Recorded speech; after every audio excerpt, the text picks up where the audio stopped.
to be fair, it was expected. We sort of trailered what the January window would be looking like. Mostly loan deals done. Obviously, we've got our loan manager with us today. A lot of domestic loans. So I think about 80% of the deals were loans. And that was all really the culmination of obviously the effects of COVID and the finances of football clubs, but also the governing body endorsement, the Brexit rule. So we had a sort of double whammy in this transfer window. We had the Brexit coming in, and we had all the problems that we've had with the pandemic. So overall, it was a very, very quiet window. But, you know, I'm glad that February's here, to be honest. We've got loads to offer from the Football Transfer Forum, and I'm really looking forward to it, Ryan. Fantastic. Excellent. Well, as ever, we've been able to assemble a fantastic cast for today's webinar. I'm absolutely delighted that we've got Stewart King, partner at Nolan Partners. Morning, Stewart. How are you? Well, Ryan, how are you? I'm really well. Thanks for being with us this morning. You're going to be up first this morning. I know everybody, myself, Tony, Guy, we're really, really interested to hear from you. You're a different type of guest to what we've had previously on the Football Transfer Forum, and you really, you know, you're coming at things from a real sort of different perspective. So we're really looking forward to hearing from you this morning, and thanks for being with us.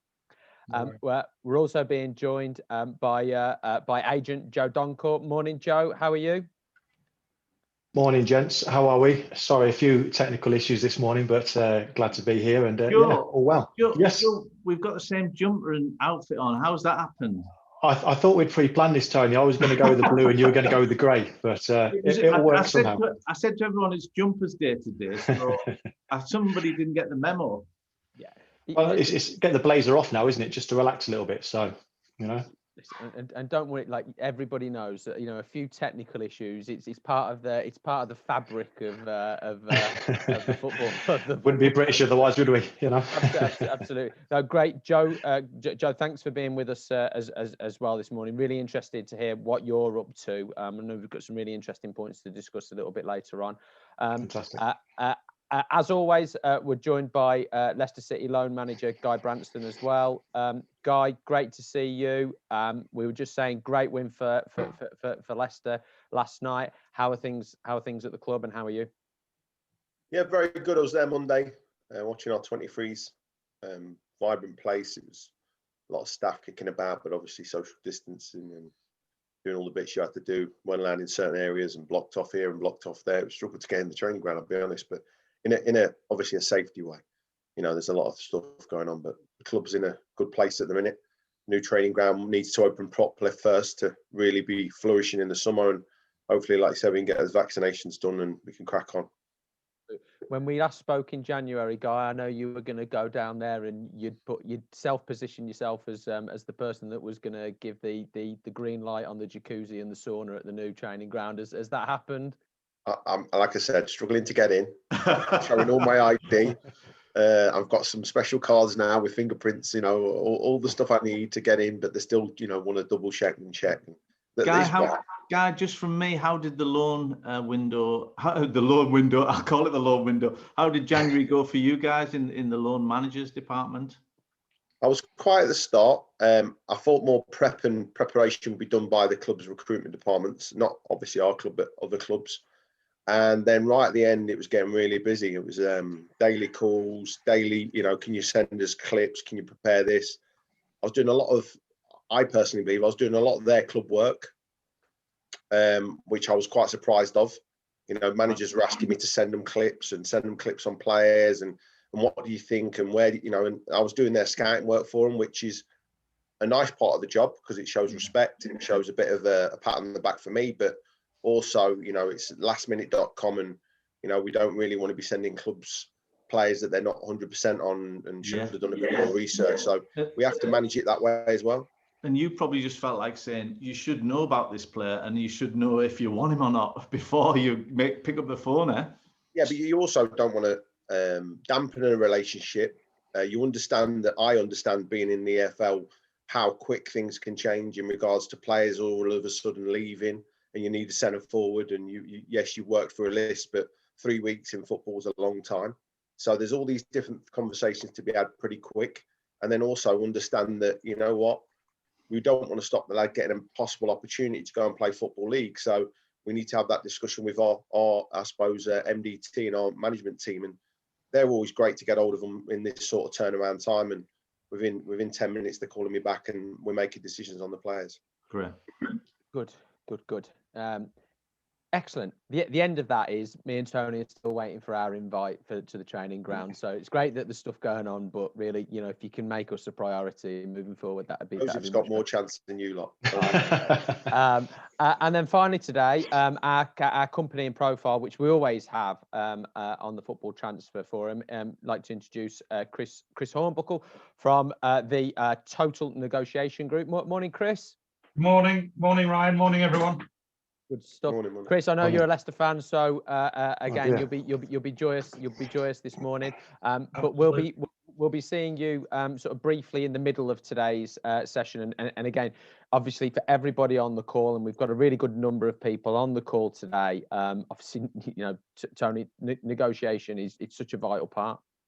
Well, it's key in any transfer, any discussion that Guy will have on loans, any, you know, and it's not just about the money. There's a lot of other things that need to be discussed and negotiated. And obviously, you know, I think that's probably one of my weaknesses when I came into the agent business. I needed to really brush up on how to negotiate. And that's why we think it's important to get involved with companies and with Chris in particular. Because it is such a vital part, and it can make the difference. It can make a real big difference in any deal. Absolutely.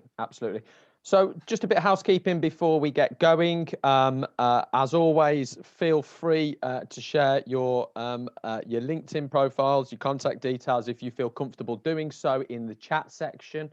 If you've got any general comments about what is being discussed over the next 90 minutes, please get them in that chat section. If you've got any specific questions to the group or any individuals, if you could put it in the Q&A box, that makes my job much easier. So right, let's get going. I'll just share my screen so I can share with everybody what it is that we're going to be doing today. Hopefully everybody can see that. So we're going to start off with Stewart. Obviously, as people, not everybody will know Nolan Partners, so we'll get to know a little bit about who they are, what they've done. Certainly for those of us that have been in the game a while, recognise that they are a really important organisation in the recruitment of staff right throughout the hierarchy of clubs. Then, as always, we'll have that middle section with our company and profile with Chris and the Total Negotiation Group. Really interested to hear their story, which, you know, goes all the way back to some a big sponsorship deal with the home nations and how their organisation has led on through there. And then we'll be hearing off Joe, really getting the temperature of what agency is feeling like in this country at the moment. And then, as always, as we always have, we'll have plenty of time for your questions and answers at the end. So it's going to be a great session, but let's crack on with it, and let's introduce Stewart. Thank you again for being with us. I think my first question, as I say, I think the vast majority of people will know about Nolan Partners, but for those that don't, what is it? How long have you been involved? What does it do? Yeah, you know, as I say, from sort of my perspective, it has become a sort of really key organisation in the industry. And so, how have you developed it up to that point? Sure.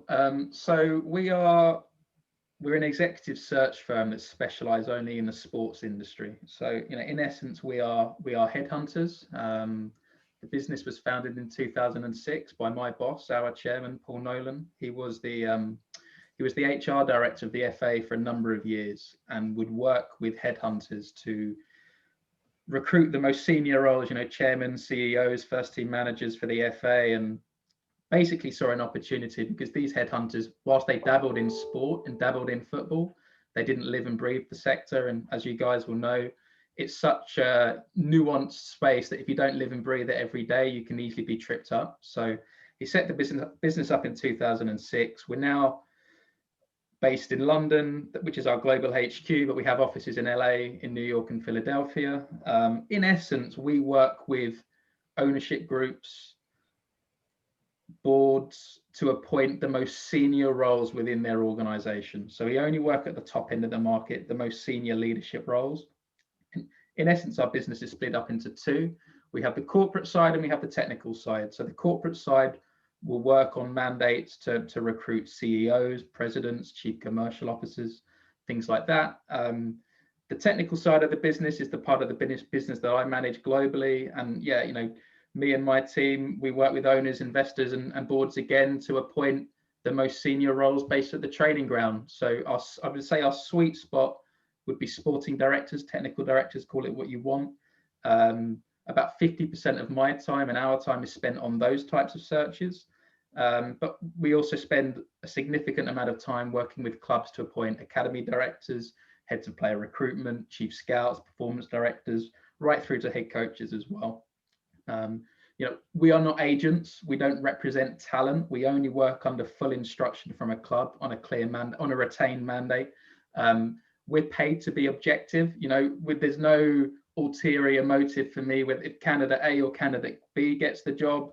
For me, I get paid the same. It's about giving honest, impartial advice, ensuring that recruitment processes are strategic, thorough, rigorous, lots of due diligence done on each potential candidate.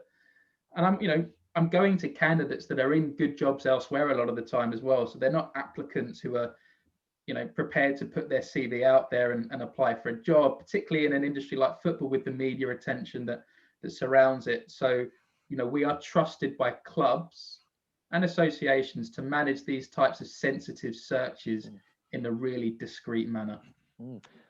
Thanks for that, Stuart. It's really, really interesting.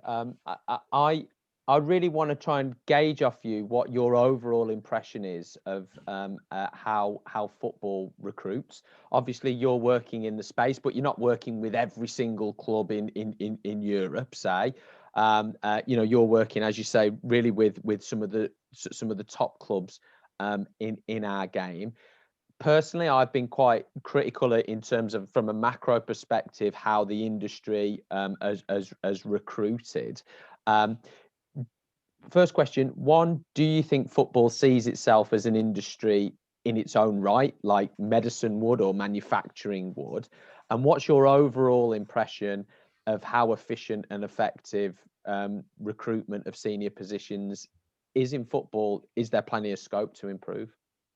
I mean, there's definitely scope to improve. I mean, I think if I compare what we were doing now compared to what we were doing 5 or 6 years ago, there's been massive growth for us, particularly working with foreign investors that have come into European football. So again, a bit of a sweet spot for us is working with American investors who are acquiring properties across Europe, be it in France, be it in England, be it wherever, who often own other sports franchises, a baseball franchise, an NFL franchise, have made their billions from corporate industry, who are used to a certain level of structure, a certain level of strategy. And the Americans, they really invest in human capital as well. Yeah. For them, the people that run these organizations, they get these jobs based on being the best person, not based on being a mate or being someone that they know, a friend of a friend. And I think they've arrived in European football, and they're amazed at they were amazed at how some of these technical appointments were made and the lack of governance that went around these types of appointments.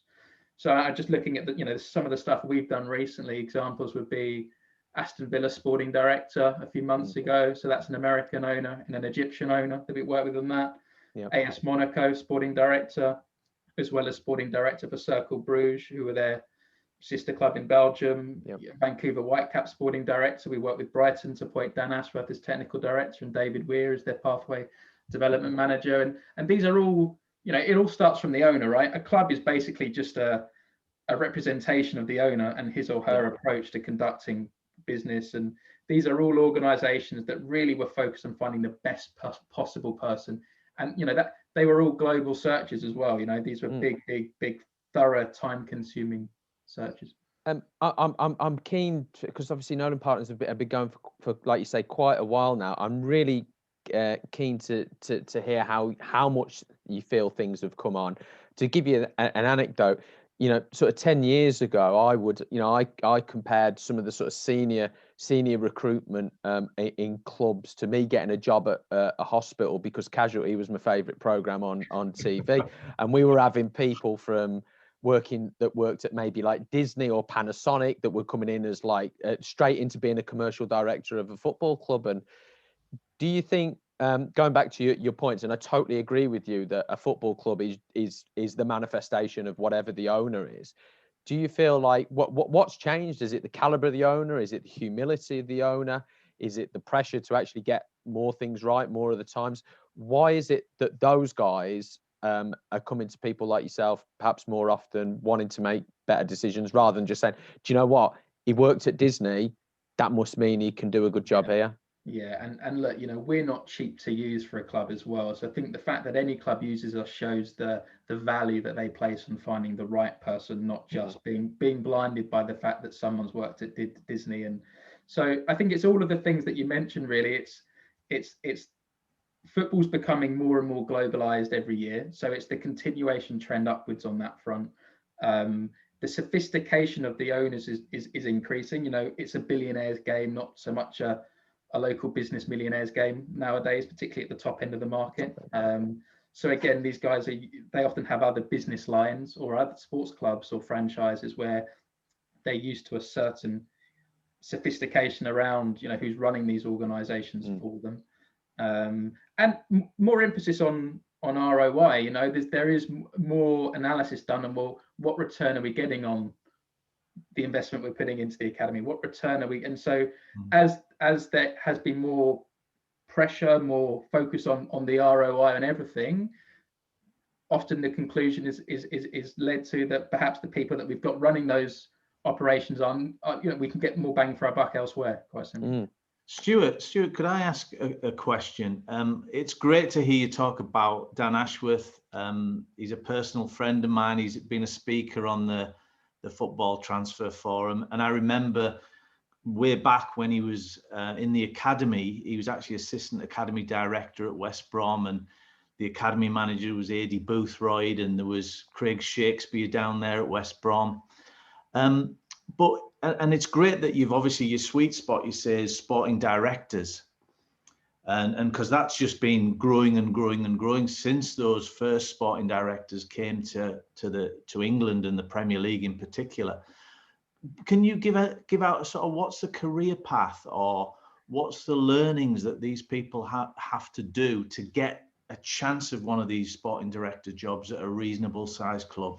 Yeah, it's a good question. So the honest answer, there is no set and clearly defined pathway to become a sporting director. As you guys know, a sporting director, although two clubs may have the same job title of sporting director, how the role actually works in practice can be completely different from one club to another.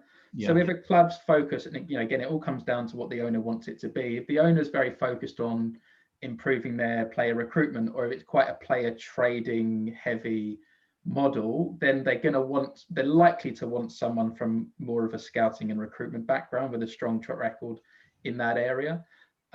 Whereas, academy managers, you mentioned Dan, there are others that have moved up, and that for me is a sensible pathway as well, because an academy manager at a good sized club is managing a big multidisciplinary football department anyway. So it's a natural sort of step up to do that again, but just on a slightly bigger basis. So argue that we could do with more harmonization about, well, what is it? How do we get these jobs? But fundamentally, as you know, it's the owner's train set, and we're often guided by what the owner, how he or she wants to structure their club, and my job is to find people that fit that, really.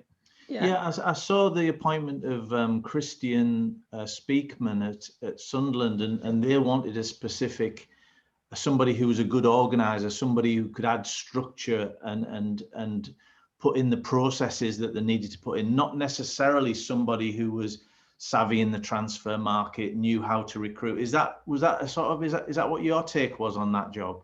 Yeah, again, I mean, I wasn't involved in that appointment, so you'd need to sit down with the owner and understand again what ROI they're looking for. You know, for me, you can broadly split technical directors into two categories: building jobs and fixing jobs. And so, you know, there are different candidates that have different types of skill sets to fix that. You know, Dan's appointment at Branston was very much a building job. You know, the club was already really well run.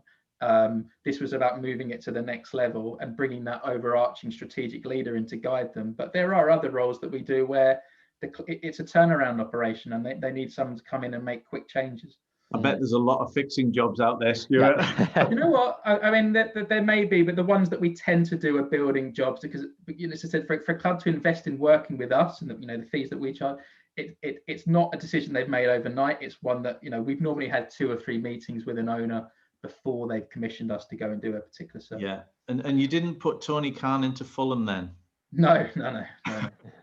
I just want to bring Guy in, Guy, because I think really the impression from the outside in terms of what the leadership and ownership of Leicester is like, and the recruitment that has gone on there. To sort of coin what Stewart said there, it's about stability and building, and is that an impression that you get internally in terms of what the recruitment at the senior level will always be like whilst that ownership's there? Yeah, I've actually been through one of the processes with an owner partner, so I've seen what they do as highlighting and identifying, I suppose, staff talent, but I've also been, you know, managed from within and asked to do other roles in regards to where I'm at now. So it's very diverse, depending on, obviously, like you said, staff leadership models and also ownership models. And I was highlighted and identified to go and step up from the Academy 16s to then go into loans manager because of my background. So I think that they'll always look from within in big organisations, because I think that gives people hope within an organisation as well, that you can step up and there isn't a ceiling. Yeah. But I also think that if you're going to go and get the best people in the best roles, you do need to look elsewhere. And I end up coming against some really, really good opposition in my interview, and was really pleased when I got the job because of the people I was coming up against. So it is what it is. No, that's interesting. I mean, Stewart, do you see this sort of this trend that this more detailed approach to senior recruitment is something that will become really ubiquitous throughout the leagues, even if you know the sort of lower league clubs can't afford to use you? Do you see a disparity in terms of how the Premier League recruits at the top to how League One and League Two are recruiting, or are they trying to do something similar?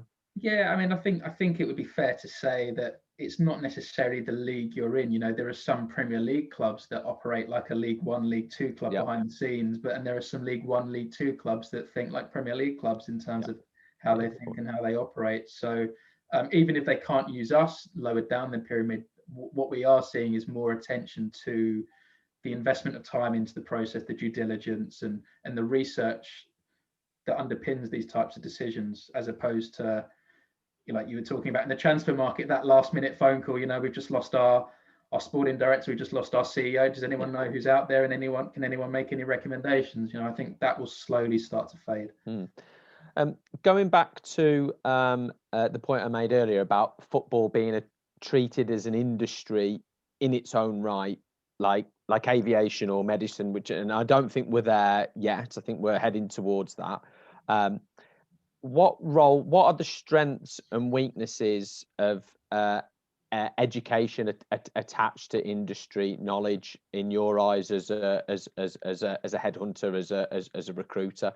You know, if you were recruiting me as a medical doctor, you know, I wouldn't do that. But you know, if I had a medicine degree, that equates to capability to do the job. How do you see it as somebody that's working with these elite clubs in the role, the strengths and weaknesses of attached education of people, or is it more about their practical previous delivery?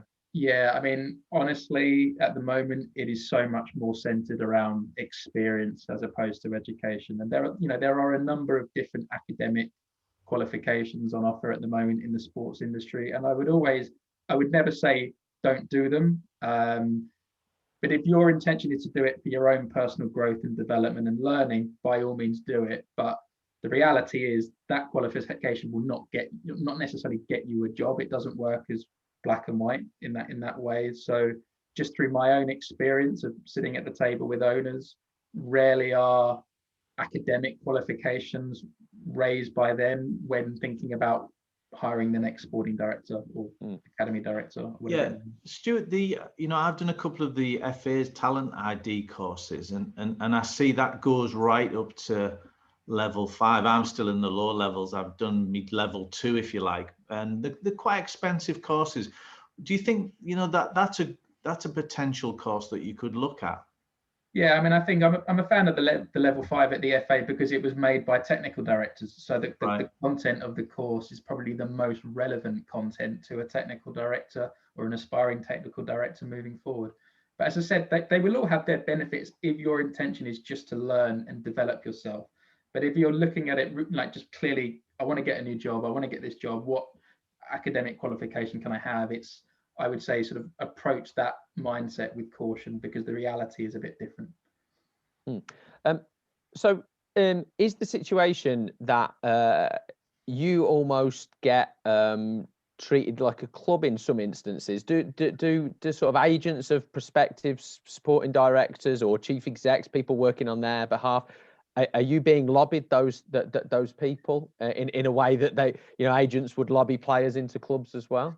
We don't. We to be honest, we don't work. We're very clear. We don't deal with agents when we're doing any, particularly sporting director searches. And to be honest, again, just speaking candidly, owners of clubs that we work with, they're often put off by a candidate if he's connected to an agent, because I guess the whole point of a sporting director is to move away from an agent-led model. And so, again, if you are a sporting director and you have an agent putting your name around there, it does, there are cases where it has been successful, but it can backfire as well, is the honest truth.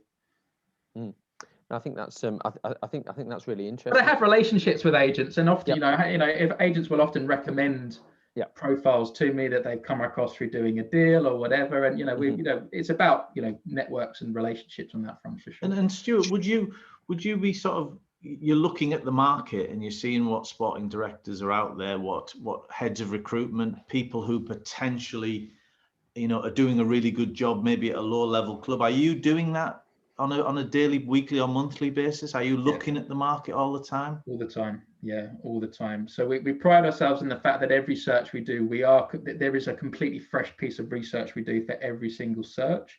But of course, we've been in the market every day for so many years. We do have a knowledge base that is pretty significant just through the amount of time we've invested in the market, and often how do you define the best sporting director for the club? Well, track record is important, but actually cultural fit, person to the person is so important, because that sporting director role is the glue that holds everything together, and it's about stakeholder management. And so one type of personality might actually fit an ownership group better than another. It doesn't mean they're better or worse as sporting directors. And my job is to connect the people to the people as much as the technical to the technical. And this is where I was just going to bring a sort of European perspective into it, because we're a little bit behind the Europeans in terms of the sporting director model.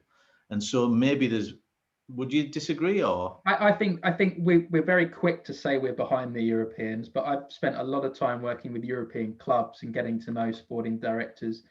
I think there are some good ones, but there's a bit of a myth surrounding the fact that Germany do it much better or whatever it may be. I actually think we should be, a bit more bullish about the quality that we have in this country and the way that things are going. That's great to hear. I mean, two of our speakers have gone to clubs in the States, in the MLS. Steve Walsh, who was very successful at Leicester, and Kevin Thelwell, who was obviously from Wolves and has gone to New York. But what I was thinking was maybe they've had more time and they've done the job for longer, and there's a few more, experienced people around the European market. And, it seems to be there's some of the sporting directors, obviously the Villa one's not from this country. There's some coming in to the country. Yeah, I mean, we're an international football market, and I think that's what makes us so unique and so exciting. You know, you talk about the German market, there's some really good people there, but everyone in the jobs there are German. And so, you know, whilst that does help in some ways, it keeps it very narrow in terms of new thinking and new thought and new ways of working. So I think, you know, as long as there is always a focus internally first, what exists in the local market, bringing international talent in is only, obviously you've got to bring the right people in, and some bad ones have been brought in, which will obviously sort of bump the curve a little bit. But I think as the industry becomes more educated to what the role is and what they want, then, you know, we do a better job of finding people that move things forward. So Tony, sorry, Brian, could I just ask? No, more than welcome. Go. How you doing, Stuart? You okay? Good to speak to you. What about the range of people you're looking for? So I know obviously clubs always want to look internally, and that's most organisations and industries anyway. You want to recruit from within, but how far would you guys go? I know you're given a remit from the clubs, but do you look at a bit more diversity? I mean, we're talking about diversity quite a lot, not just in BAME. I'm talking in terms of agents, for example, agents who've worked in the industry. I know there's the particular reputation of agents, but a lot of agents have got very good relationships with clubs. They're specialists in recruitment, they're specialists in scouting, they're specialists in the academy looking after players, they're specialists in player loans, because it was agents who were telling clubs they needed player loan managers. And it's not a new thing for agents to have, because they have to look after their players and so on. And data, agents are now involved in data. So I understand that football says it wants to grow and it wants to develop. They want to get better ROI. So should you help clubs look a bit wider? They might still choose to go for people involved in football, but as a strong company, and Nolan's are a fantastic company, I know you did some great recruitment, should you, or do you look for not just agents, but a bit of a wider range of people, really? So when you say wider range beyond agents, what sort of... Well, when I say wider range, I mean people with skills or expertise in certain areas as well, because if we're looking at recruiting within football all the time, someone who's been an academy manager, you know, it's a much bigger step if you're going up to be a sporting director, as you've said, a Dan Ashworth. There's not many Dan Ashworths around. Yeah. Not, you know, obviously. Sorry, go on. Yeah, right. I see what you're saying. So yeah, I think that it depends on the job. So I think that there's more scope to bring someone in from outside for a specialist job. You know, CFG are hiring data scientists from, you know, universities in America and things like that. So they're, but to bring someone into that complete leadership job of a sporting director, I can only talk about the clients that we work, and we don't work with everyone. And so I'm not sort of saying this is how the market works. I can only talk through my own experience. In my experience, when we're doing these sporting director roles, they are looking for the most part for someone who either has that experience or the closest thing to that experience, be it an academy manager or a head of player recruitment. Agents do make the move to become sporting directors, and we can probably think of 2 or 3 off the top of our head quite easily, but they're not done through us. They're often done because they've built a relationship directly with the club. They've done deals with the club, and it happens that way. So sorry, Joe. So Stuart, in terms of the line that most owners take for these senior performance roles, what are the motivations for those being the prerequisites? Do they is it because they have a genuine belief that it is experience that will lead on to future success, or is there concern of perception if they give somebody that's not got the traditional background of being a sporting director a go? You know, what would fans think? What would other people internally think at the club? What are the motivations for this current line of what they're asking you to recruit? Again, every club is in a different situation when they come to appoint a sporting director. You know, it could be a turnaround job because they've had a terrible start to the season and they're looking down the barrel of relegation and they need some quick wins, or you know, it's a longer term building project which is focused on talent development, which is where you bring in an academy manager maybe who has got lots of experience of developing talent through to the first team. Yeah, Stuart, there's some great examples of players now going into the sporting director, and I think for our audience, it's important we do, you know, delve into the sporting director world. I know there's a lot of scouts on here, and there's people from that particular industry. The players are coming in, which is nice to see. I don't know whether they've done education or whatever, But also we had this big media storm about the Chelsea head coach whether it was Wimbledon. Do you think you'll ever see a woman player or a woman ex-player become a sporting director? Well, we'll definitely see a woman become a sporting director. Absolutely. Is there any at the moment? I don't know. No, there are a couple that are maybe one job internally away from it, maybe like a head of performance analysis. Right. I think Aston Villa have got Eni Aluko, haven't they? So they've moved. Oh yeah, for the women's side. I was talking. Yeah. I'm actually talking about. Sorry, Joe. I was actually meaning in the men's game. Gotcha. Because that's really what I'm mostly focused on. Yeah, absolutely. Because that job it's about general. It's a general manager's job, and there are plenty of general managers that exist in the corporate industry, right? So it's. Yeah, I mean, I think that will be the next. I mean, I think we're maybe a couple of years off it still, unfortunately, but that will be the next evolution. I think is. Rebecca Capelhorn at Tottenham is director of football operations, so that's a prime example. Yeah, great example. Yeah, thanks, Stuart. Stuart, we've got loads of questions from some of the technical points that you've talked about that we'll ask you towards the end. But just as a final question for now, really want to sort of mine into your knowledge. Regardless of what role somebody was looking to get into, whether it was on the commercial side or on the performance side or on the leadership side, what would be your sort of 2 or 3 big recommendations be for people to push on and to be seriously considered for those positions? I think the longer term play, I mean, it comes down to, and this is quite a long, I'll try and do this as quickly as possible. It's about managing your own career. A lot of you guys are focused on managing the career of your players or your staff, but what about your own career? And it's about, right, if your ambition is to become a sporting director, you've got to think, well, who is it that actually hires the sporting directors? It's CEOs. So how many CEOs do I have relationships with in the market? May not be many. How can I go about building some relationships? Well, who are we playing away next match? Can I send an email to the CEO and say, have you got 5 minutes to come in and say hello and start building a network, or using your network to expand your network? Because our American guys use this a lot, and I'm it's not a phrase I use often, but your own personal brand is important in the industry, and that doesn't mean doing stuff in front of the camera. It means having meaningful meetings with people of significance across the market. So you've got to spend time mapping out what is it you want to do, and how can I kind of build my network and my knowledge base to get there. But I mean, I could do an hour or two on that session. Thanks. Stuart, absolutely brilliant. Like I say, there's loads of questions for you to answer, some really, really good and interesting questions there. So we'll come back to you in a little while, but thank you very, very much for that. So for once, Tony, we are absolutely bang on time. So it's time to bring Chris back right on cue, Chris. Brilliant. You're a professional at this, aren't you? You're a professional in a group of amateurs. Well, I was listening with interest to what everything that Stuart had to say, so I hadn't fallen asleep over here. It was again, without we need to move on, but really, really interesting, not only to us here as panelists, but I think absolutely everybody that's on the call today. So absolutely brilliant. Stuart, I know you're going to share your screen, so if you can, Chris is going to. Thanks, Tony. You've got me. That's fine, mate. Chris, you're going to share your screen, so go for that. We're going to look forward to hearing briefly about the Total Negotiation Group.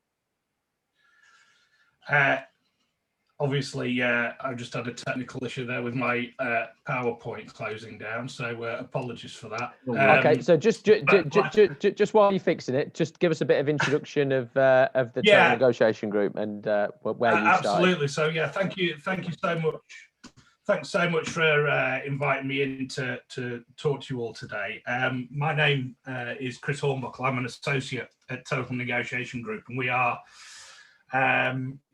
a specialist negotiation training and consultancy business. I'm really, really interested to talk to this group of people today because we believe, and having worked in this sort of negotiation space for a number of years, for 12 years now, we see some real scope for growth and to help people within the football industry, because negotiation is a real skill, and it can be learned and practiced. And I think the culture within football and sport generally about training and investing in helping people to be better at what they do, principally around playing the game, doesn't necessarily translate through into the boardroom or into the sort of the professional staff around the players, and certainly in this negotiation space. So I think there's some real scope to change that within the industry.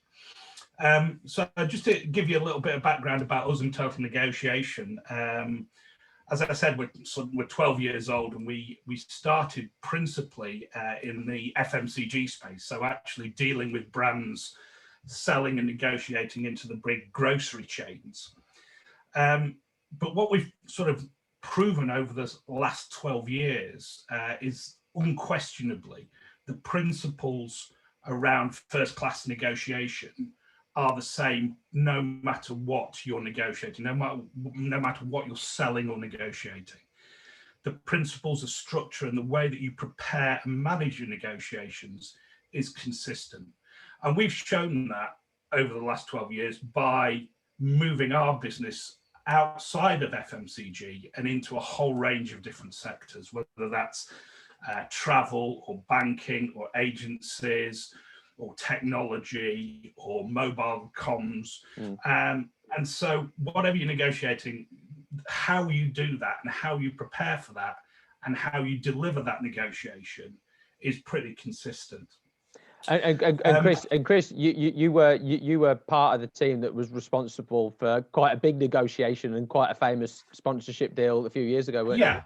Absolutely. So my background is I've been working on the commercial side of sport for 25 years. I started in the mid-90s with Umbro, around just before Euro 96, and have moved on through a whole range of different commercial agencies.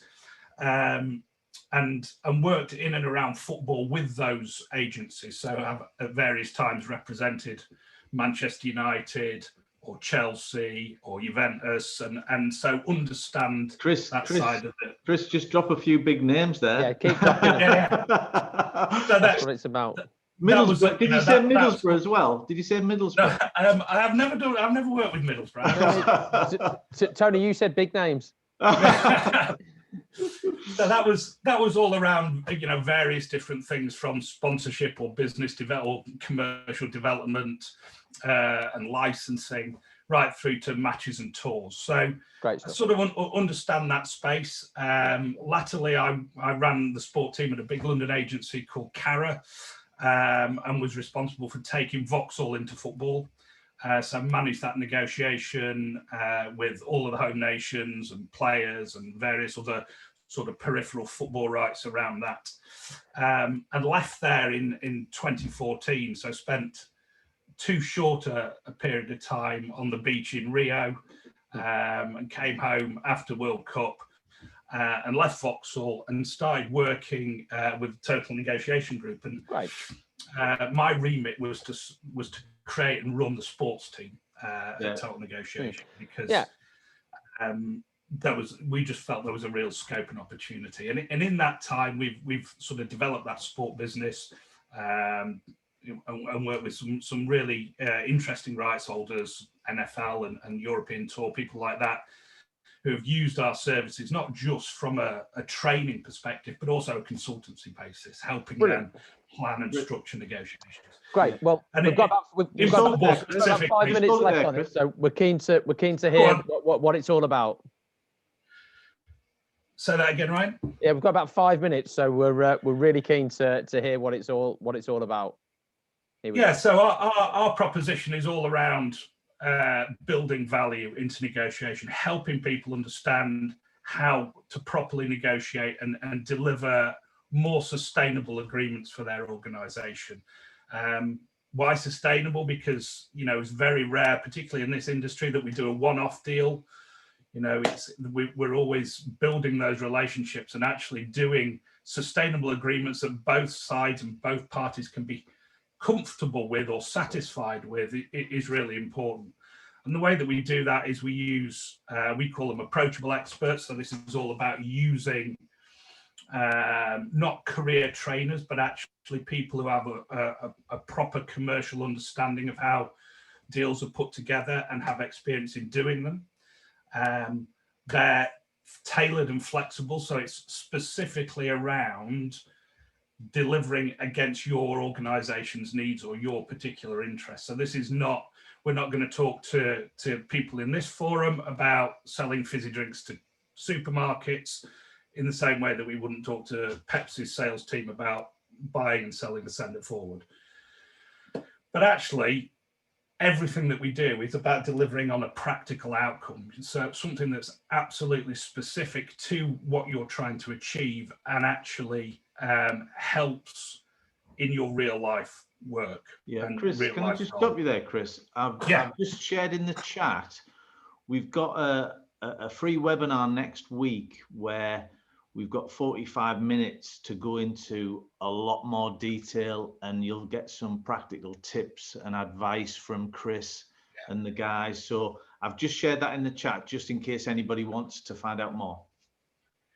Yeah, absolutely. Next week's, I'm looking forward to doing that webinar with you next week. That's absolutely getting into the structure and the process around preparing properly for a negotiation, some of the key things that you need to be focusing on, and then some tips on actually how to deliver a really fantastic negotiation and build greater value into the negotiations that you're doing.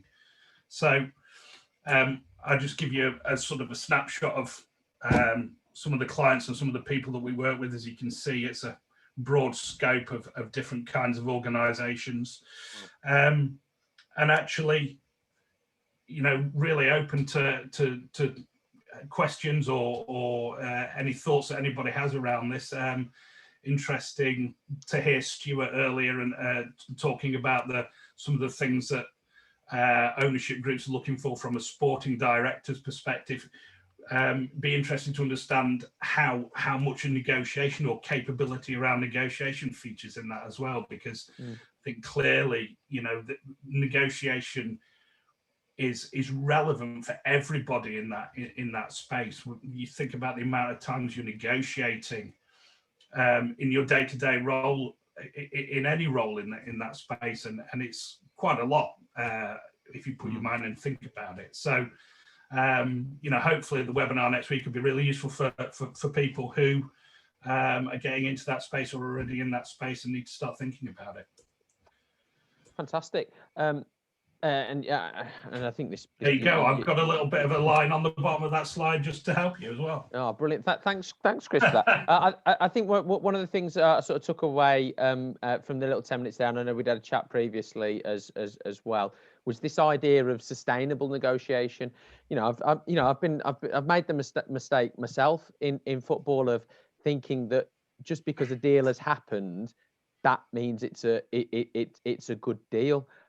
When in fact, in reality, there's a whole range of whether a deal is good or bad, or indeed, I like this term sustainable as well. And I think that will speak to everybody on this call in terms of, Tony, it's not just about making a deal. How sustainable is that deal in terms of how each party feels about it, and the likelihood that you're going to be able to do another deal further down the line as well. Yeah, I think that's the key to what to build on what Chris said. You don't just want one deal at a club. If you get a good relationship with the sporting director and you have a good negotiation and it works out and both parties feel it's a bit of a cliche, but a win-win thing. And the next time you've got a player who they want, it'll be easier for you as well. You'll find that you've already got that relationship with the sporting director.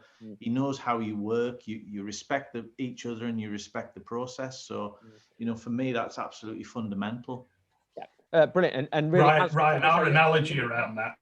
Sorry, our analogy around that is whenever you go into a negotiation, you're not looking for a 5-0 win, because you come away with a 5-0 win or a 9-0 win. Let's make it really relevant. Yeah. The other side feels battered and is perhaps really unhappy with that negotiation. What you're looking for is a 3-3 draw, where everybody walks away satisfied that they've got a reasonable deal and the one that they're prepared to live with, but you've both taken something out of it.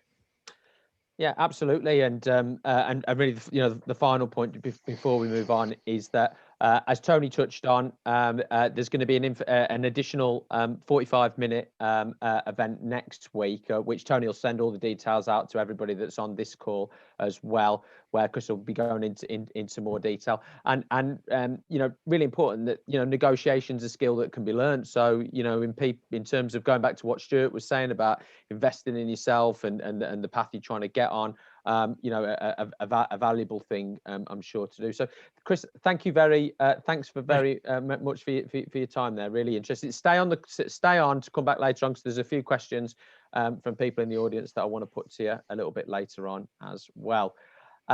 Great stuff. So let's move on and let's bring Joe Donkor in. Joe, great to have you with us.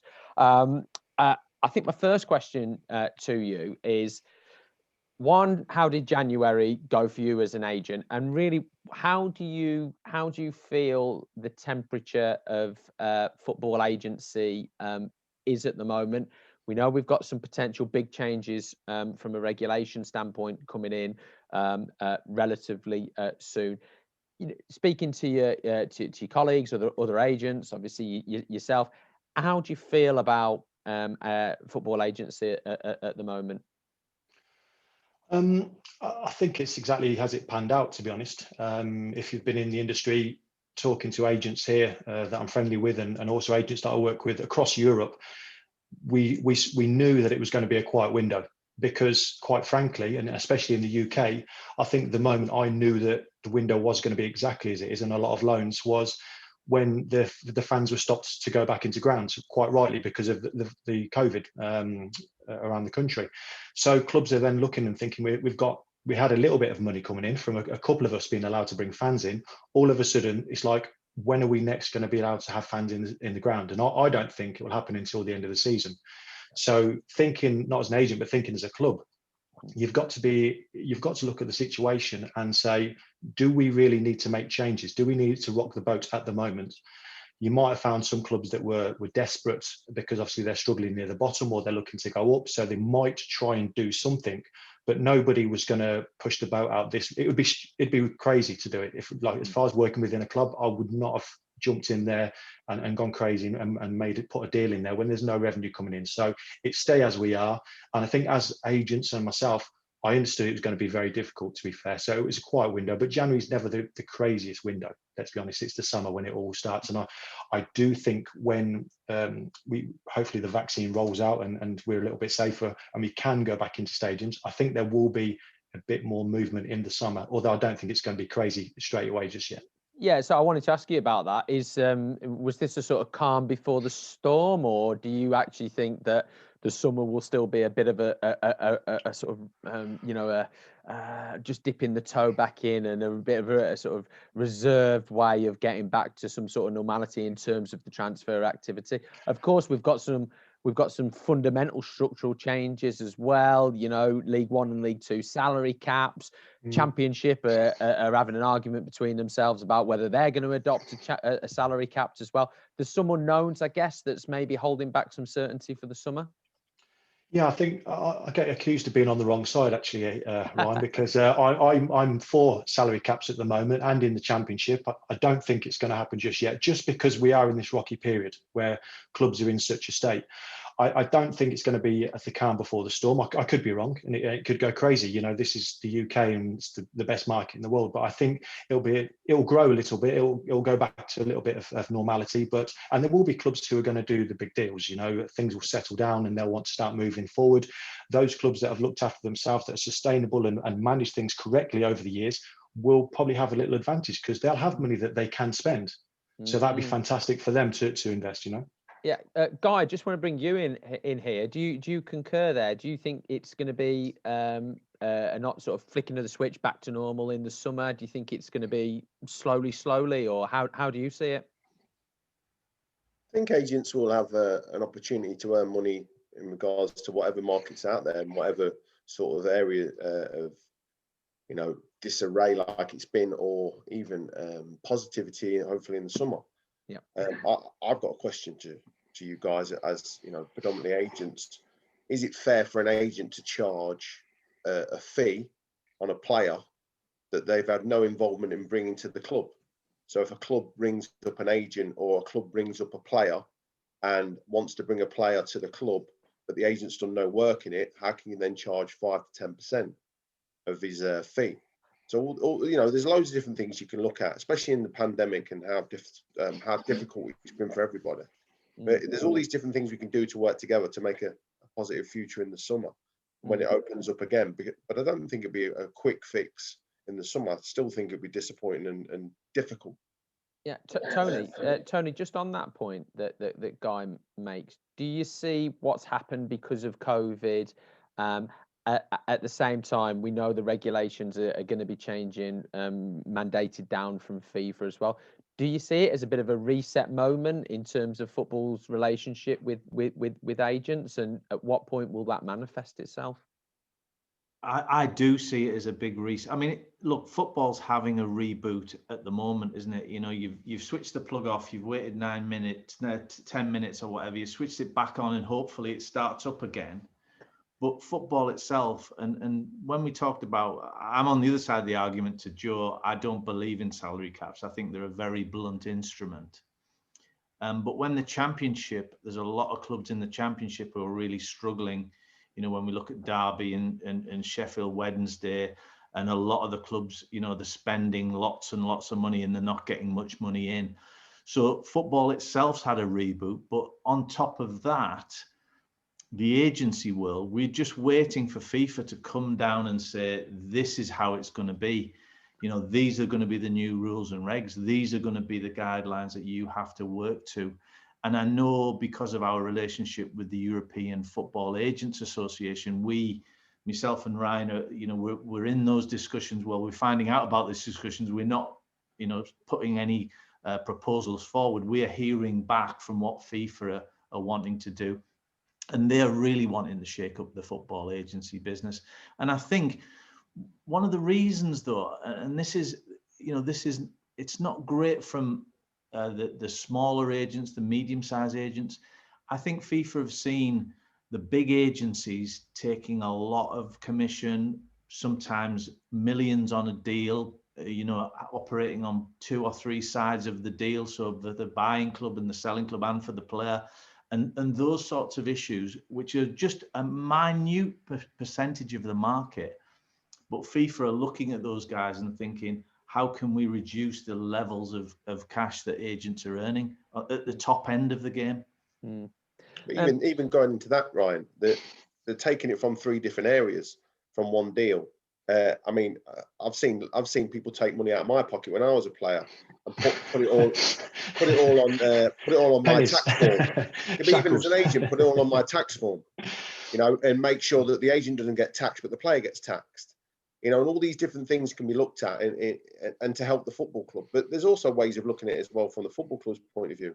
You know, asking players to take a pay cut, but then they're signing players on the transfer fee. You know, and all these different things could have been probably stamped out on at the start of the season, saying, look, no transfer fees this year, more loans opportunities for lads, more lads, young lads to get opportunities within your club by playing younger lads, by playing, obviously, your academy players. Loads of different things could have been done. But like I said, the salary caps are a blunt instrument and should be looked at as well. Joe, I know you've done a lot of work directly with clubs as well, and that's really been, I guess, the evolution of the agent as well. And you know, and our understanding is that's going to be reflected in the new regulations as well, in terms of agents having direct relationships with the clubs. How much more of your work has been directly with the club over the last few years? I think, well, the past 3 years, I've pretty much worked exclusively on behalf of different clubs, whether that's the owner, the chief exec, or with sporting directors. And that started off initially just trying to help them remove players from the squad, you know, to reduce wages and bring transfer fees in. And through building trust like that, then they've started asking me, can you help us with this player? A lot of people ask, well, why don't Club A phone Club B? It doesn't always work like that, because there's always politics going on. There may be relationships that have broken down. So they'll use someone like me that they may trust to go and speak and mediate between the two. alternatively, if they're looking at a certain player, they may have been told by the agent, the actual official agent, or 4 of agents that are connected to the player, that he's not interested. And then they may hear some other information that may not be true. So they'll use somebody like me who's discreet, who has connections in different countries, to reach out and maybe contact that player and ask him, are you aware that Club A are interested in you? Now, he may come back and say, yeah, my agent told me, I'm not interested, I trust my agent. A lot of time I find out the player doesn't even know. So there's like a gate between what the agent's trying to do and what the player wants. So that's when I can then work for a club and say, look, this is the situation, how do you want to progress it? So and also with me doing that, I've got a lot closer with clubs in the UK and also abroad, and seeing how they've worked and how they've operated, and also how they've decided to go after certain players and the decisions that they're making. And that's where my interest has sort of developed and grown, really looking at bad practice in a lot of cases, you know, and you're not in the Premier League and even the Championship, you're not talking about small money, you're talking about 15 million, 20 million plus that people are putting onto players and making decisions where you, as the agent, you're thinking, why are you making this decision? Because this player has got these negatives behind him, which are pretty serious. And then you see it play out, you know, and that happens a lot. I'm sure that's why Stewart and Nolan's have been brought in to try and eradicate a lot of this, you know. So, yeah. So, Joe, I know that you're in a you know, a sort of period of transition where you are trying, you know, you are thinking about your future options as well. What's brought that on, and you know, why are you thinking of potentially wanting to work in different areas of the game? Yeah, I think 5 years ago I was looking at moving players into the MLS. I'd been working with different agents, and I was sort of intrigued by how they were recruiting players from Europe, because some of the players that were going over, I couldn't understand why they were taking certain players, because of the cost, because of the baggage, and so on and so forth. So I decided to move to the States for 3 months. So I based myself in Los Angeles. It was terrible, I have to tell you. Yeah. Fancy that. Yeah. So I was wanting to speak to LA Galaxy, Orlando, Chicago Fire, New York Red Bulls. So I was flying all over the country, Atlanta. And it wasn't easy, but I was trying to speak to the people to try and understand their thought processes and their actions of how they're bringing in certain players, because I felt that I could help them. Yep. So that started the process for me, and obviously building relationships, which I continue to this day. And then coming back over into the UK, as I said, I started to move away from looking after players and working closer with clubs and building relationships, or as Stewart said, with football operators and CEOs and so on and so forth. And building the trust, and them telling me things as an agent. You know, when you have those relationships, that they open up to you and they tell you the operations and things that are happening in clubs. There's one club, particularly in the Northeast, where I was guiding them on management, on who to bring in, when they should let somebody go, because from the outside in, and knowing that I'm being listened to, you know, unofficially. So that sort of piqued my interest in that. And then again, working with the clubs.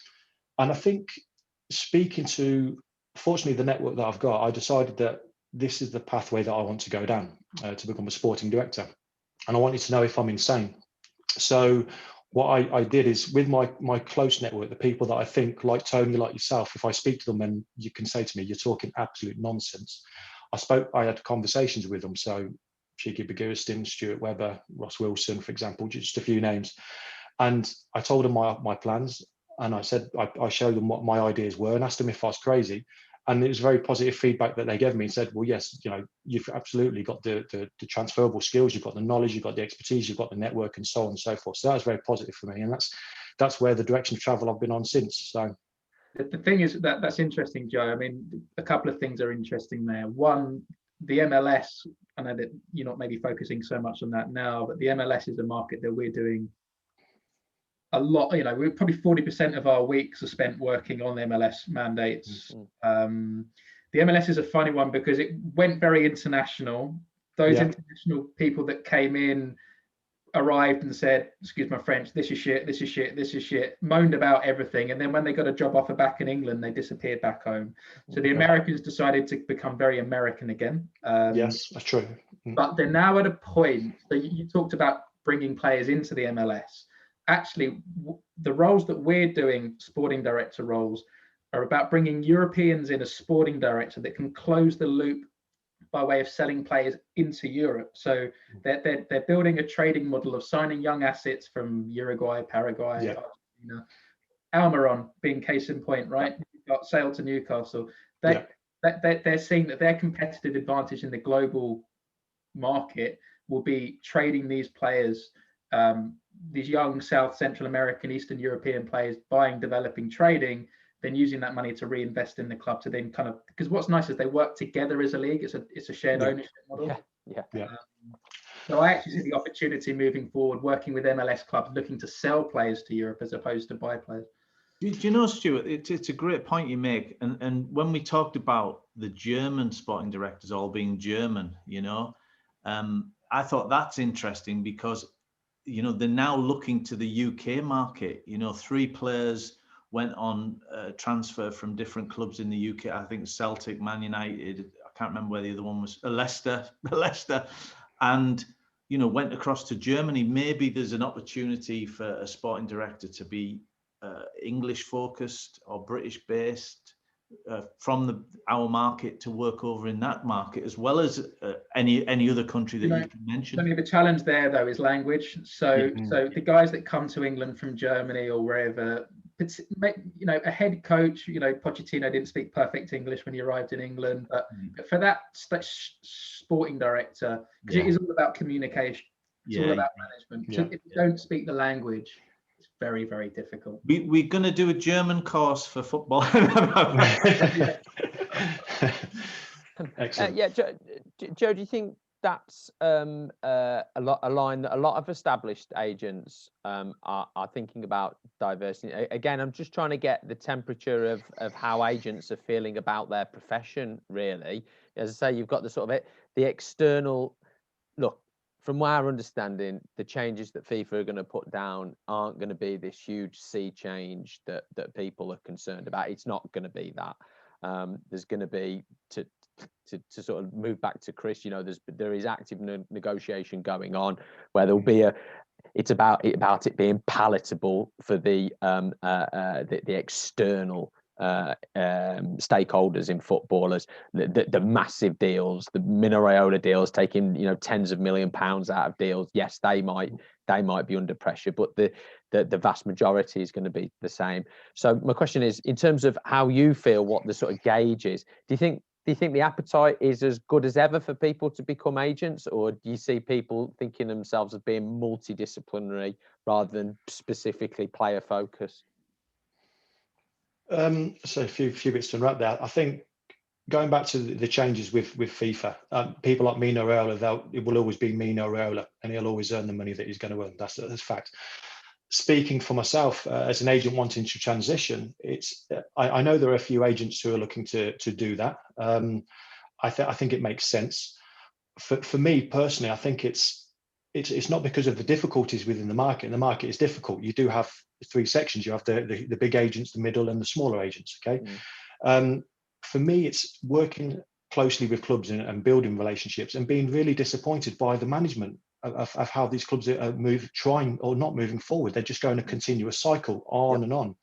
So I just think there's, for me, speaking to those people that I've mentioned before, my thing is to build something, is to leave a legacy, is to help grow the club to reach success in whatever level of success is with that club. So building up the academy, improving the stadium, improving the on-pitch, the recruitment, you know, the type of football you want to play, because that plays into the type of football that you play on the pitch will help with the development of the players that you want to bring in, and then are able to sell into the Premier League where they spend a lot of money. So you look at Bristol City, the style of football that they're trying to play, bringing in a player, Webster, I think from £1 million, and 6 months later selling him for £20 million. You know, so I think more clubs, if they want to be sustainable and they want to grow, they need to look at that model. They need to get the right people in. And from my background, I think that clubs and big companies are missing a trick by at least not speaking to agents and tapping into their knowledge and understanding and their network. And at the end of the day, the club will make the final decision. It's the same as an agent. When you take a player, it's player A or player B, they make a decision. If it's not you, that's fine. But not to actually look at that market, I think it's a bit of a risk, really. Just on your earlier point, Joe, as well, about, you mentioned you're looking to transition into that sporting director role, and you've sat down with Cheeky and with Ross and with Stuart Webber. really good things to do. My advice to you on that would be, whilst it's always good to gauge the feedback of these guys, they will never hire a sporting director because they are a sporting director. So the conversations you need to be having are with CEOs and with owners. They're obviously a harder conversation to engineer because as you go up the pyramid, getting FaceTime with these people, but looking for any leverage opportunity you can have to start building your relationships with the guys that actually hire the sporting directors, as opposed to the sporting directors themselves. That they're the conversations that you probably want to be trying to focus on. No, it's an excellent point. Thanks, Stuart. I think for initially, as mentioned, it was to gauge to see if I was actually crazy trying to move from one to the other. You might get more honest. You might get, because it's a hard thing to say. I think I think you're crazy. You're never going to be a sporting director. I mean, I don't think you are crazy. Just on the record, but you probably get more honest feedback from a CEO, which actually will be more valuable to you than. Well, yeah. To be honest, Stuart, I've not mentioned. I've mentioned the guys that I mentioned were the ones that I'm very close with, and I've actually extended that, and I've been speaking to CEOs in the Premier League and Championship that I have relationships with, and I've had positive feedback as well. None of them have employed me just yet, but we're getting closer. So, but it's a great point what you're saying. The right things. I mean, it's about how you're positioning yourself is how we position ourselves. It's about being a trusted advisor. You talk about negotiation. Everything's got to be with a view of a relationship that you hope will last 10, 15, 20 years, as opposed to trying to make a quick buck in the short term. Absolutely. I think these are really good points, and I'm going to sort of frame it back round to the start in terms of how we are as an industry, and comparing us to other industries, whether it's aviation, like the ones I like to go on, aviation, medicine. We're still a long way from that sort of linear, and I'm not saying that's the way that we should go. What's success? What is good people? Is it the art of humans? Is it the science that they bring? It's a really interesting and diverse question. Right, I'm going to move it on. Just on that, aviation and medicine don't play 2 matches a week. No, they don't. They don't. A lot of flights go out of Heathrow, or used to anyway.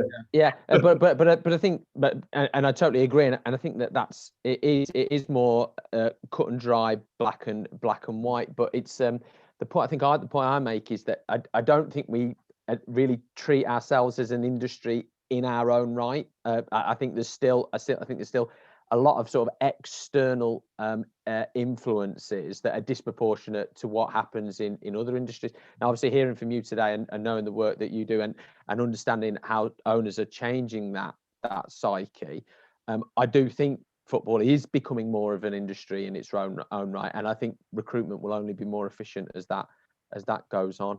I want to get to the questions because there's lots of questions for absolutely everybody.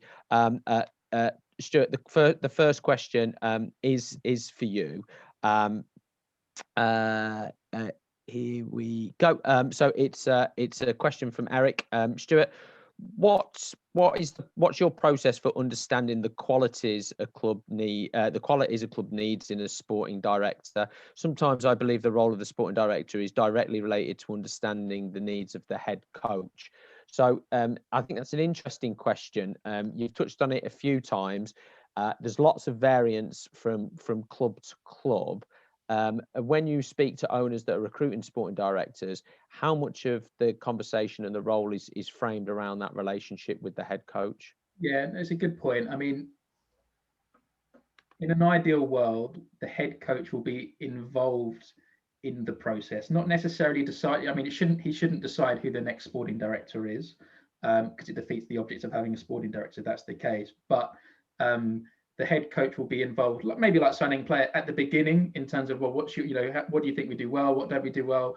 Let me explain to you, head coach, why we're looking to make this change, and then involve them at the end, maybe to have once they've got a list of 10 down to 1 or 2, to be involved in that final decision. Because again, it's going to come down to chemistry and connection at that point. It's a good question that Eric poses, but what I would say is, if the sporting director can bring in the new head coach, then that's a better position to be in than arriving at the club as an already sitting head coach who you may not have a relationship with, who you haven't been involved in hiring. if you can start afresh and just go, right, we've got a new sporting director, he's going to bring in his man, his head coach, along with the CEO. And I think those three people, the head coach, the sporting director, and the CEO, are the key. If they're working together in absolute unison and harmony, if that's the case, and we've seen an interesting one down at Marseille.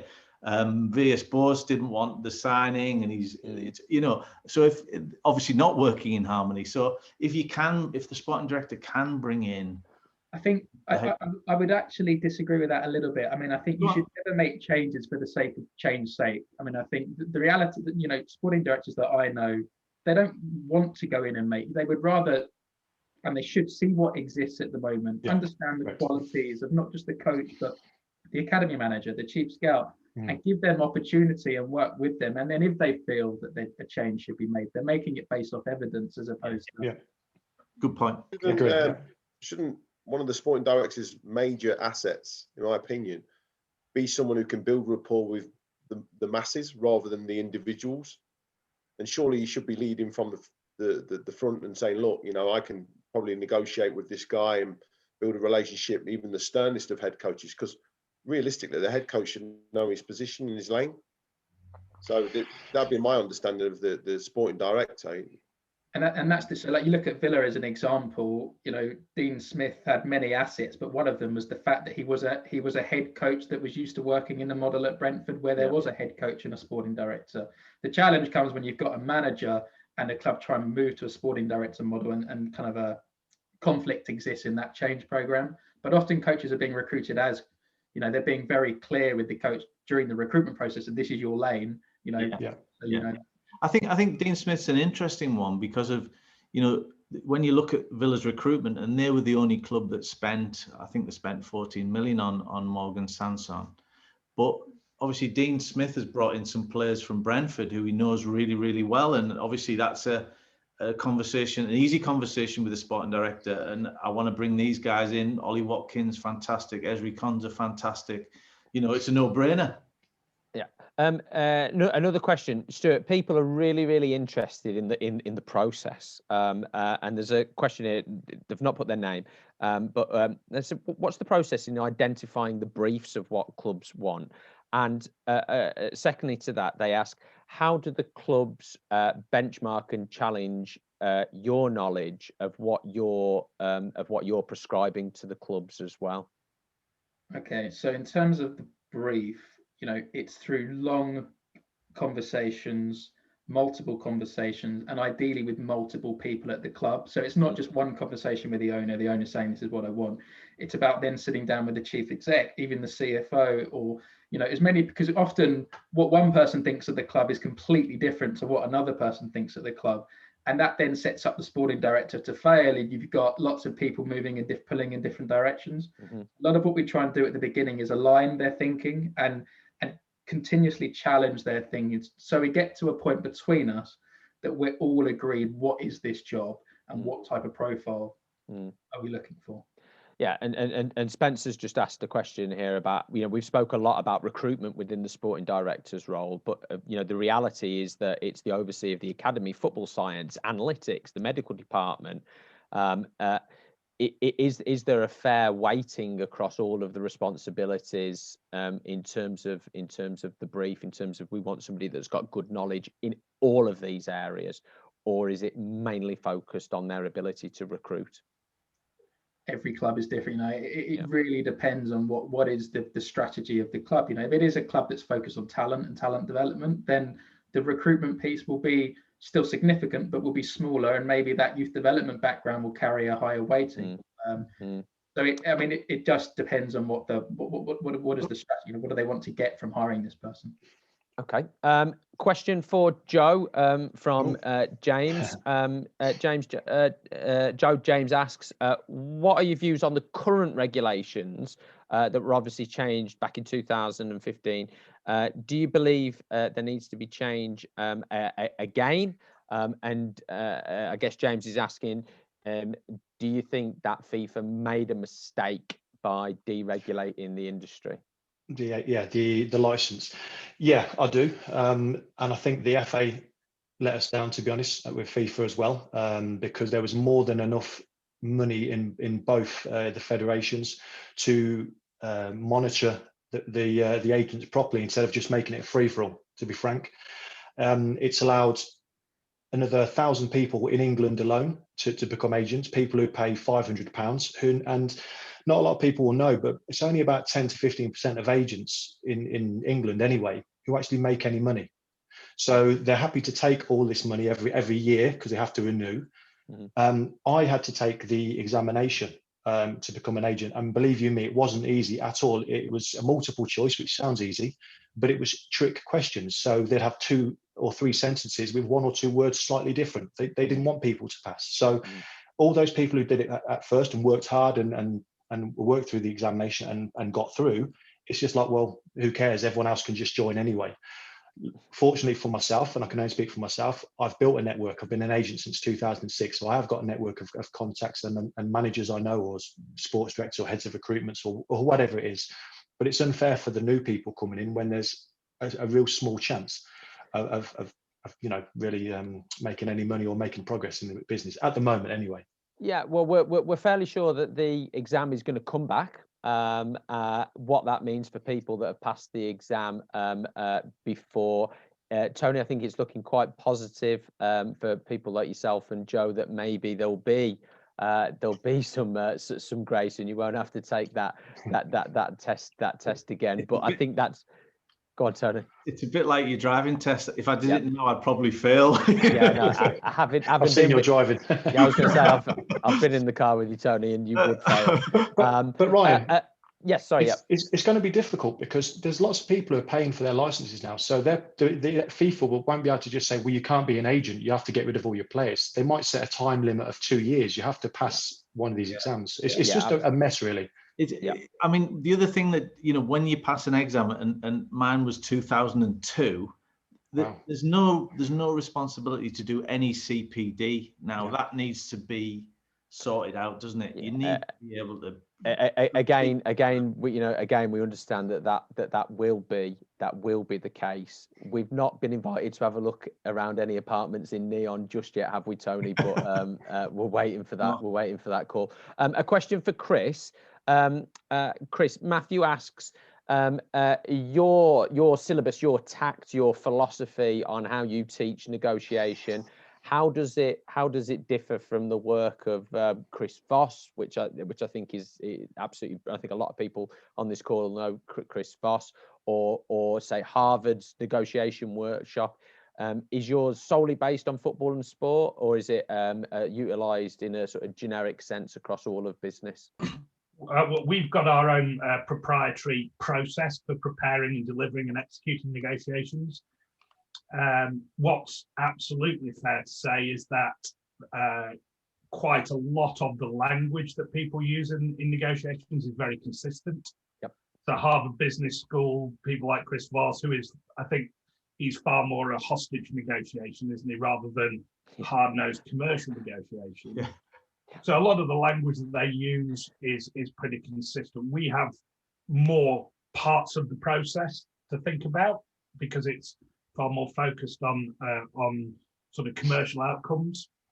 And specifically when we actually engage in a particular sector or with a particular client or a particular group, we tailor the material specifically to that audience. So if we're hopefully going to move on next week and talk in a longer format. So all of the examples, all of the sort of the discussion that we'll have will be specifically around football and football transfers rather than anything else. And Chris, if I can just add to that, we've been talking to Chris about the development of, not just the next webinar, but a series of courses that can really be football specific and both for agents and for people who are working in clubs. Yeah. And Chris, I've tried to leave car parks after bad results of clubs that I've been running in, and I have felt like it's been a hostage negotiation getting out of that car park. So, I know where you're coming from. Another question for Stewart. Stewart, there's been a couple of questions from people maybe a bit sort of earlier on in their career in football. And I'm trying to sort of amalgamate 2 or 3 questions into one here. People that are starting out, not necessarily wanting to be a sporting director, but somebody that wants to go on and be positive and get to a high position in football. What's your best advice to them? Obviously, I know you spoke about career path and understanding the people that are in the next chain above you. But in those early days, you know, what can people do to make their mark in the early days? Just got, I mean, it's an entrepreneurial market, football. You've just got to hustle. You've got to be resilient. You've got to approach 100 people expecting to only hear back from 1 or 2, and seeing those 1 or 2 as a success as opposed to 98 failures, and just this with it. I mean, particularly at the lower levels, you know, the more junior roles, it is unfortunately just a numbers game and persistence. There is no, it's not like you're going to work for a law firm where you've got a kind of a very clear career path, if you know, to qualify, and then you do your job from there. It's persistence and resilience, to be honest. Yeah, I mean, Tony, do you concur with that? I mean, you know, you're working with a lot of young people that are starting off in the football industry as well. Yeah, absolutely. And I would just add to that. I mean, I totally, you know, I can totally agree with what Stewart said. I would add, you can never have a big enough network in football. You know, whether you're a scout or whether you're an agent or whether you're a sporting director, you know, people who go to games and just want to keep themselves to themselves, that's fine. But for me, and in my work and in my sort of career, the bigger your network, the better, you know. So if you can go to conferences, events, obviously we're all doing online stuff at the moment, as much knowledge. And don't necessarily pigeonhole yourself when you're starting off to say, right, I want to be a football agent, I want to be a scout, I want to be a sporting director.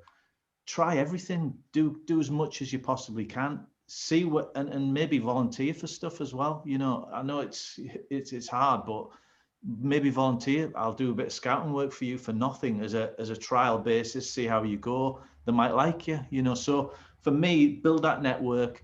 Do as much education, do as much, you know, when the conferences come back, all that sort of stuff. Yeah, I mean, just to add to that as well, I mean, you know, with the internet, you can see if your plan is to go and be a scout for a football club, you know, yes, write to the chief scouts, the heads of recruitment, but they're going to be the harder one to speak to. Go and write to the, you know, the younger guys in that department who've maybe made a similar transition 1 or 2 years ago, but approach it in a tone of, I'm just keen to ask your advice. You know, we'd love to just to pick your brains for 20 minutes. Then you start to build your network and you start to see how these guys have got their jobs, and you'll start seeing patterns and themes develop from there. Excellent.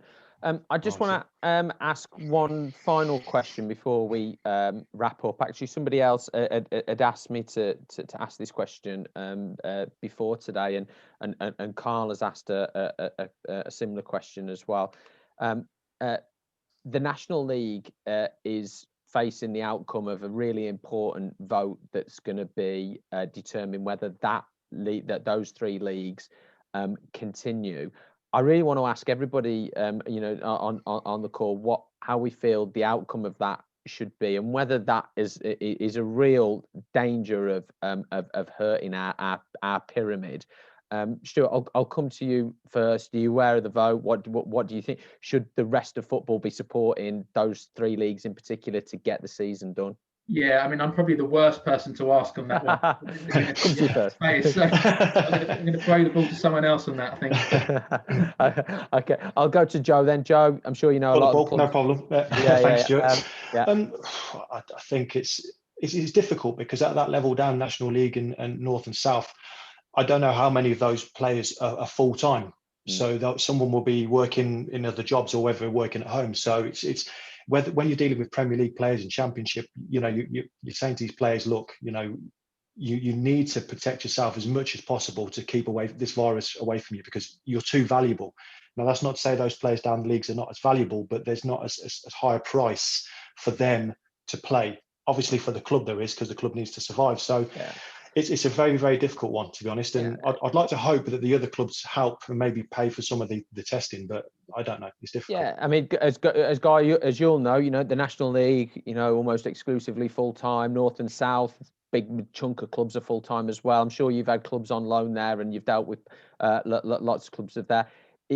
It's not, those leagues aren't incidental, are they, to what goes on in the Premier League or anything like that? Surely the game needs to support and put the conditions in the place for them guys to be able to finish their leagues.